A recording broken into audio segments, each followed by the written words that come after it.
मेरी आवाज जहां तक पहुंच रही है, मैं सबसे पहले महाराष्ट्र की इस महान भूमि को डॉक्टर बाबा साहब भीमराव अंबेडकर, छत्रपति शिवाजी महाराज, साहूजी महाराज, अन्ना भाऊ साठे, गाडगे महाराज, संत तुकाराम, आंदोलनों और क्रांतियों की भूमि सावित्रीबाई फूले की इस भूमि को नमन करता हूं, आपको प्रणाम करता हूं।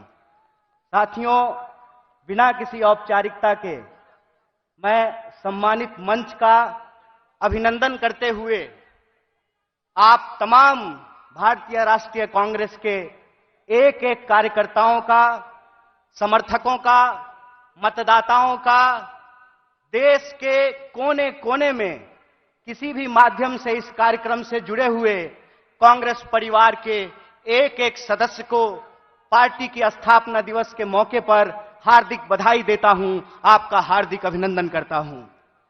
दोस्तों, ये हम सबके लिए बड़े गर्व की बात है कि देश की सबसे पहली और सबसे पुरानी राजनीतिक दल, जो एक राजनीतिक दल नहीं है, जिसने आज के भारत का नींव रखा है, उस पार्टी का हम स्थापना दिवस मना रहे हैं। यह हमारे लिए गर्व की बात है। जब हम अपने पार्टी की स्थापना दिवस मना रहे हैं तो हमको कुछ बात अपने दिमाग में, अपने जहन में उतारने की जरूरत है। सबसे पहली बात यह है कि जब हम नागपुर में यहां मना रहे हैं तो जो लोग नागपुर को संघ भूमि बनाना चाहते हैं, उनको हम चुनौती देना चाहते हैं, जब तक कांग्रेस पार्टी जिंदा रहेगी, जब तक इस देश में एक भी कांग्रेसी कार्यकर्ता जिंदा रहेगा, अपने रक्त के आखिरी कतरे तक नागपुर को संघ भूमि नहीं, दीक्षा भूमि बना करके रखेगा। इस बात को याद रखिएगा। इस बात को याद रखिएगा कि जिस देश में हत्यारों का गाना गाया जा रहा है, उस देश में महात्मा गांधी पैदा हुए हैं, और महात्मा गांधी ने जिस पार्टी को बनाया है, जब तक वो पार्टी जिंदा रहेगी, तब तक आप इंसान को इंसान से नहीं लड़ा सकते हैं। हम बोलते रहेंगे, रघुपति राघव राजा राम, पतित पावन सीताराम, ईश्वर अल्लाह तेरो नाम, सबको सन्मति दे भगवान। हम यह तराना गाता रहेंगे, इस बात को याद रखिएगा।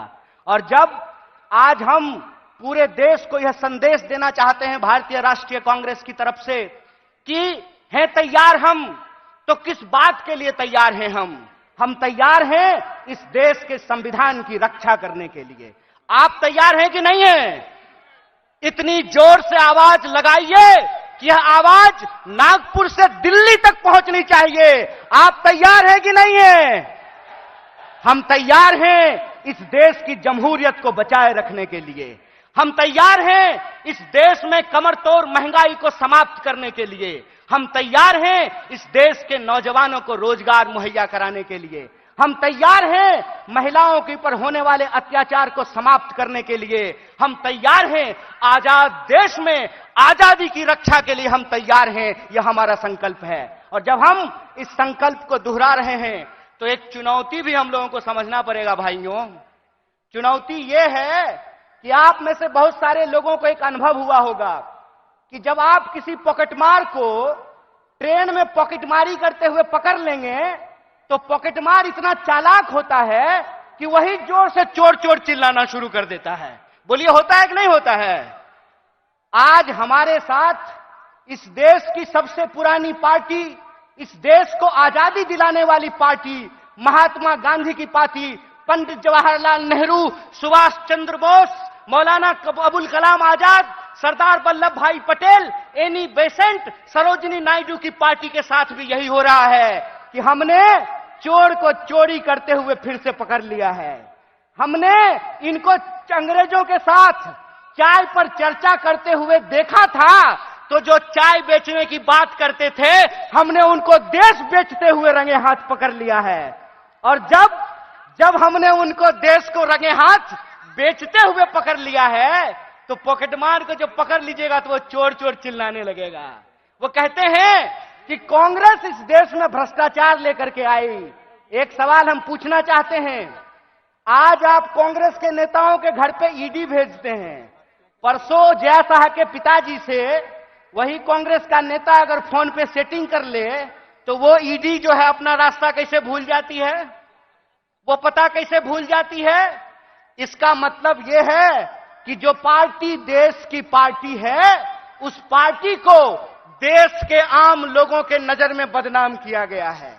और देश के आम लोगों के नजर में इसलिए बदनाम किया गया है कि अगर आप कांग्रेस के प्रति अपनी भावना छोड़ देंगे तो देश में कोई आपकी बात करने वाला नहीं रहेगा। इस बात को याद रखिएगा।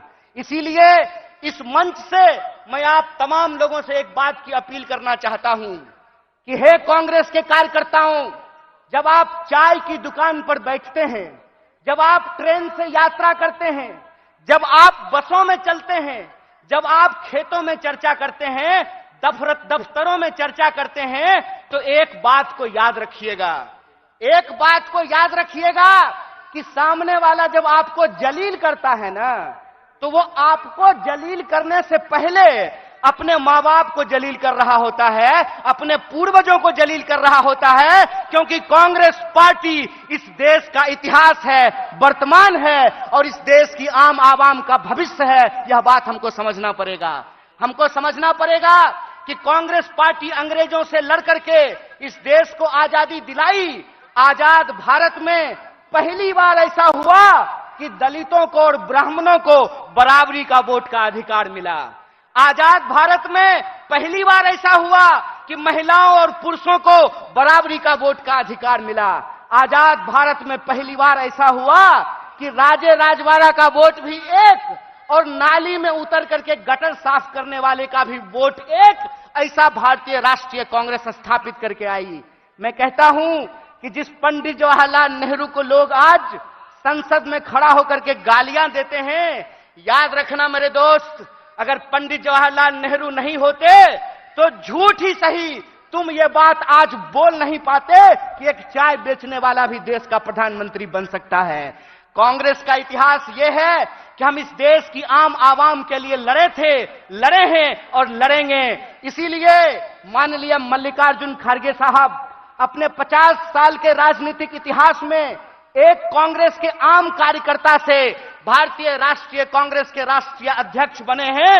यह है कांग्रेस पार्टी का लोकतांत्रिक इतिहास, यह है इस देश का इतिहास। इसीलिए आप तमाम कार्यकर्ताओं से मैं अपील करना चाहता हूं कि आज जो देश की हालत है, जिस तरीके से किसान आत्महत्या कर रहे हैं, जिस तरीके से हर घंटे नौजवान आत्महत्या कर रहा है, इसीलिए हमको इस संकल्प के साथ चलना पड़ेगा कि ये हमारी कांग्रेस है, हम सब की कांग्रेस है, यह हमारा देश है, हम सब का देश है और इसको बचाने के लिए अपने शरीर के आखिरी खून के बूंद तक हमको संघर्ष करना पड़ेगा।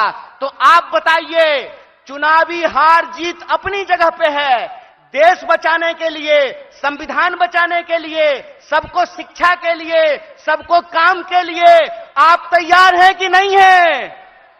अगर आप तैयार हैं तो आखिरी बात बोल करके मैं अपनी बात को खत्म करूंगा। हमारी रगों में उन पूर्वजों का खून बहता है जिन्होंने इस देश को अंग्रेजों की 200 साल की गुलामी से आजादी दिलाई थी। जब हमारे पुरखे अंग्रेजों की टैंक से नहीं डरे, जब हमारे पुरखे बलिदानियों का इतिहास बनाया, जब हमारे पुरखे फांसी के फंदे को हंसते हंसते चूम लिया, तो तुम एक बात जान लो भाई, तुम्हारा जो फ्रंटल ऑर्गेनाइजेशन है ना, ईडी और सीबीआई, उससे हम घड़ी घंट नहीं डरने वाले हैं। आप लोग डरने वाले हैं क्या? तो इस देश की बचाने की लड़ाई में सबको शिक्षा के लिए, सबको काम के लिए और इस देश के हर आवाम को बराबर के आत्मसम्मान के लिए आप संघर्ष करेंगे कि नहीं करेंगे? अगर हम पूरी तरह से संघर्ष करेंगे तो आखिरी अपील के साथ, आखिरी बात के साथ अपनी बात खत्म करता हूं कि कहते हैं कि कैसे आकाश में सुराख नहीं हो सकता, एक पत्थर तो तबीयत से उछालो यारो। अगर कांग्रेस का एक एक कार्यकर्ता आज भी गांधी को अपने दिलों में बसा करके सड़कों पे निकल जाए तो इनको हम सिर्फ हराएंगे नहीं बल्कि एक नए भारत के सपने का निर्माण करेंगे। इन्हीं शब्दों के साथ एक बार पुनः अपने पूरे नेतृत्व को धन्यवाद अदा करते हुए और हमारे नेता मुकुल जी को धन्यवाद अदा करते हुए आप सबका धन्यवाद अदा करते हुए अपनी बात को खत्म करूंगा। शुक्रिया। इनकलाब जिंदाबाद। जय हिंद, जय भारत, जय कांग्रेस।